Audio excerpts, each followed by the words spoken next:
Are we live? We're live. Perfect. We'll just start here. How's that? It's Jim Check. You're watching Kelowna Now. I'm here with Kayla Caruana, and we're going to talk Tesla lifestyle. Yeah, thanks for having me back. Yeah, with the Tesla experts. Well, Kayla's the biggest expert. 4 years driving. Self-proclaimed. Self-proclaimed expert. That's right. And Oilers Cup. Yeah, go Oilers. Oilers hat. We're all Oilers. Yeah. So where do you want to start? I'm thinking the practical ones. So what I made a list of today is just a few practical items that I got for the Model 3 that I think make my life a little bit easier.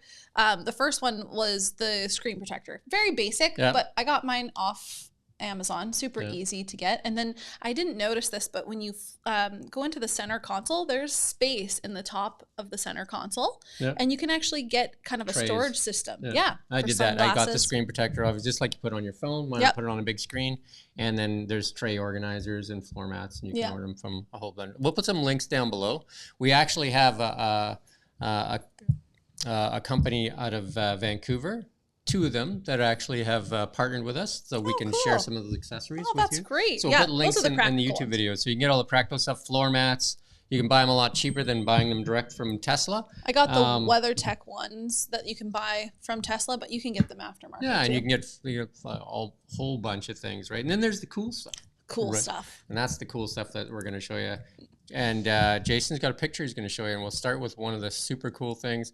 And this is why a lot of, well, let's do the dog one first. There we go. I'm all mixed up now.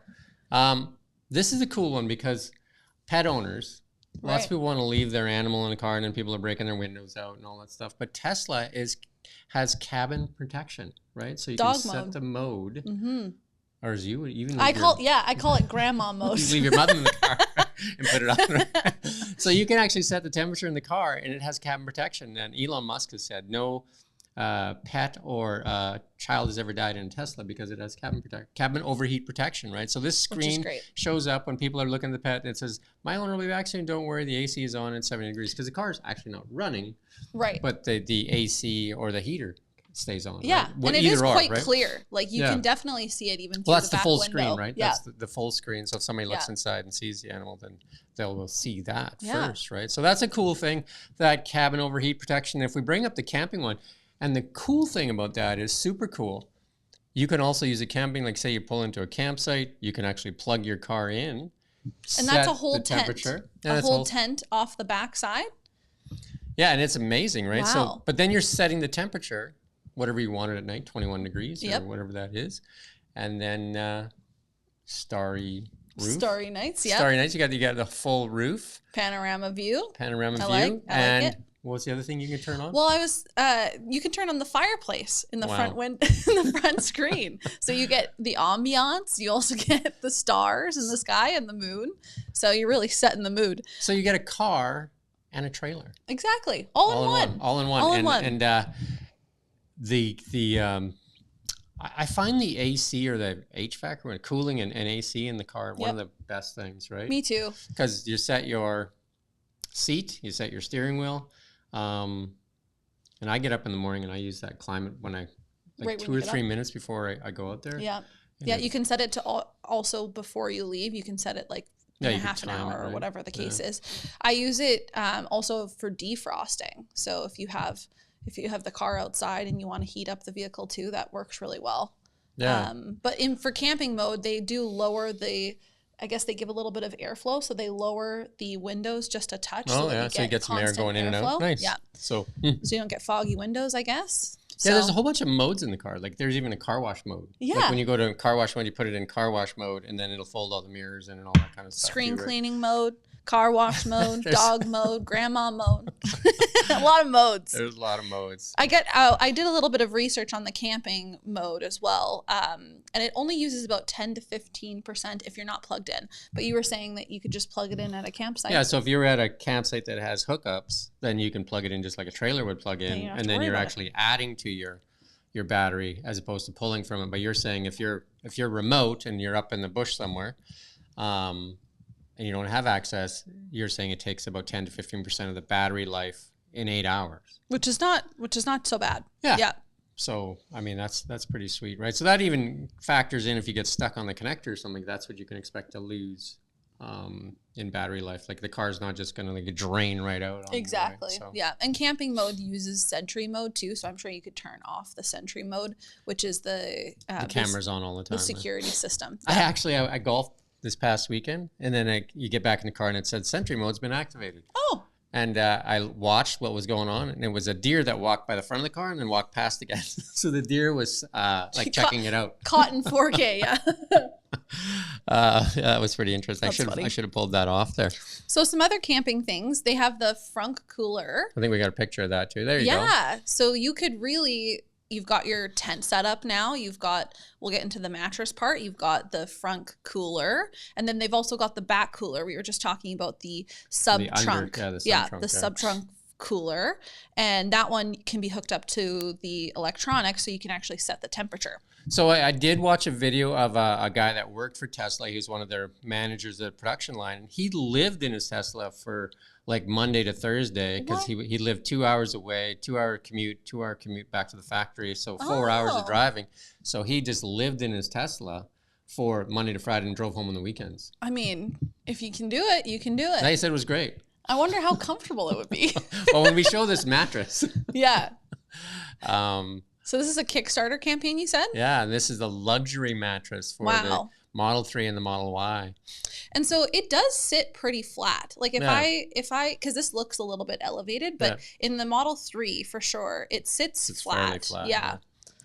Yeah, no, and you can stretch out. That looks pretty impressive. And again, you don't feel so claustrophobic because the roof panel is all glass, tall. Right? And it's all glass, right? So definitely it looks like you're looking tons out, of room. I feel like also, speaking of room, there's tons of space because in the Tesla there's no engine, there's no need for kind of like extras. So you've got so many storage places in the Tesla. Flat floors too, no drive shaft hump or whatever. So you got all that stuff. And even under the two seats, like the driver's seat and the passenger seat, there is a lot of room under there too. So there's so much space, and if you needed more, you could get the roof rack as well. Yeah, like where I put I can't remember what they call, like a Thule on the roof or something. Like that, a storage container for the roof. Yeah, but I did watch another video of a guy is living in his car in Alaska, his Tesla.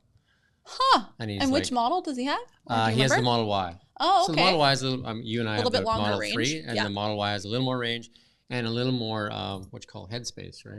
Yeah, and he has no problem. He's loving it. Huh. Right, he's a single guy though, right? And same as the other guy that was working for Tesla. That's super interesting. Yeah. So the weird thing about the guy that was working for Tesla, he was part of the layoffs. But he said, I love the car, so he said, now that I don't have a job, I'm going to live in it like permanently. Permanently. I mean, I'm sure you'd save quite a bit of money, and you're not paying money for gas and things like that. I'm not saying anybody should go and buy a Tesla and live in it, but I think great for camping, because I've been talking to my daughter, and she's got the X, and she said she wants to go on a long road trip. And I mean, the X is even bigger, right? So you have a huge thing to camp in, right? Like I'd probably even do it, and I'm not a big camper. Right. Yeah, I feel like the X would be the ideal, but you could definitely do it in all of the other models. We've got that video of that mattress there too. I don't know if Jason can pull that up there. And then you've got a few off-market. Oh, there we go. So this is them just showing that mattress there. Nice. It's on Kickstarter right now. We're promoting their campaign. We obviously are, right? But it looks pretty intriguing, actually. It does. Right? Do you know what I mean? So yeah, that's super interesting. And then you were saying about the Model X. So the doors automatically open with the key fob. I'm just trying to think of the other things that we were talking about for camping. But so the Model X, I think, would be the ideal. Oh, it would be definitely the ideal, right? Yeah. Because of the range, and then just because of it's bigger, like in the trunk space is huge. And maybe then the Y.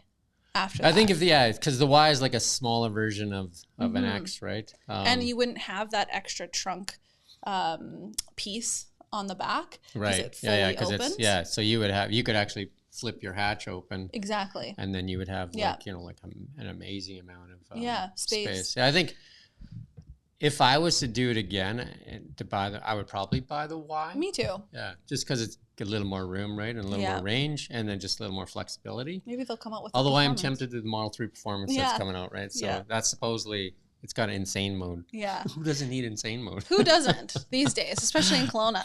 The Cybertruck also has a tent as well, but we're not going to have the Cybertruck for a long time. In Canada here, But they do have a Tesla modeled and made tent for the Cybertruck as well that goes off of the back and almost takes up the whole back of the cab as well. There's lots of accessories out there. Like you say, you can buy them on Amazon, but there's 2 dealers in Vancouver that sell. There's a lot of Teslas in Vancouver, and I'm seeing a lot more here too. Yeah. Now, right? A lot more Teslas in town. Yeah, they're really getting into... I feel like, well, there's also a following for Teslas, and then you get all of the extra accessories. There's so many dog accessories and camping accessories. And Are you still doing the FSD? Yeah, well, yeah. It took me a second to figure out how to subscribe to it, because you can't. I guess you can't. You have to go online and put in all the information. So it took me a minute to figure it out. But yeah, I'm liking it still. Yeah, I'm using it every day. I'm not using it as a tent yet. Can't say that I've done that, but maybe this summer. Who knows? It's pretty sweet. I did watch a piece this morning from Jim Farley with Ford. Mm-hmm.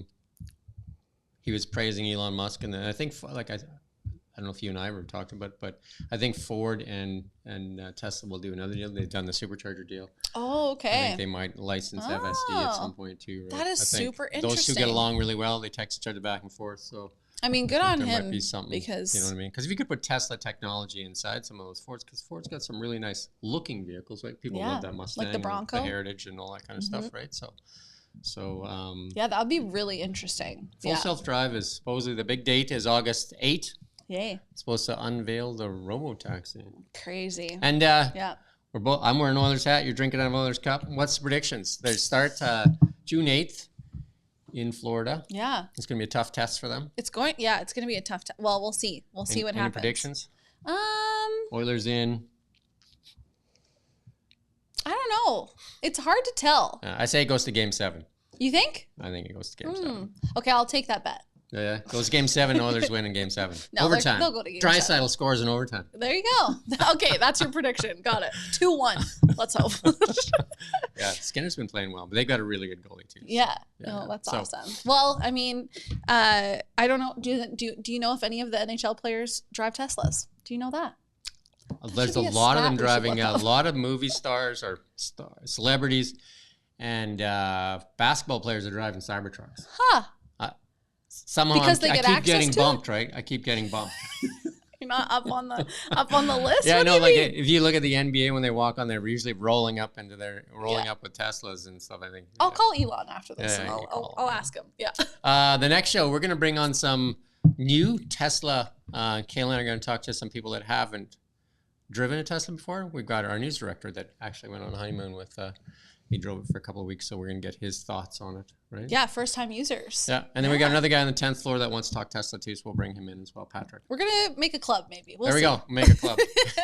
Anyway, any Tesla thoughts, comments, anything? And if you drive another EV, reach out. Let us know. Yeah. And that's it for today, though. Okay, great. Awesome. Thanks for having me. And thanks for watching Kelowna Now. Take care.